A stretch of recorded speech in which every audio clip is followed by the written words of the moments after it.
Xaricdən gətirdiyiniz maşın dövlət mülkiyyətinə keçə bilər. Gündəm xəbərin efirində 29 aprel tarixidir və bir məlumatı diqqətinizə çatdıracağıq. Belə ki, gömrükdən keçdiyi gündən 6 ay müddətində rəsmiləşdirilməmiş mallar və nəqliyyat vasitələri dövlət mülkiyyətinə keçiriləcək.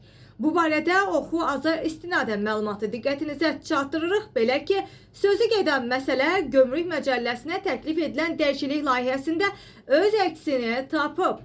Sənədə əsasən gömrük sərhəddini keçdiyi gündən 6 ay müddətində rəsmiləşdirilməmiş və ya rəsmiləşdirilməsi başa çatmamış mallar və nəqliyyat vasitələri dövlət mülkiyyətinə keçiriləcək və qeyd edək ki, sənəd Milli Məclisin mayın 1-də keçirəcək plenar iclasın gündəliyində xüsusi olaraq yer alıb. Odur ki, biz də əgər xaricdən hansısa bir məhsulları gətirirsinizsə, yəni 6 ay müddətində fərq yoxdur. İstər maşın, istərsə də ki, digər malları rəsmi olaraq qeydiyyatdan keçirin.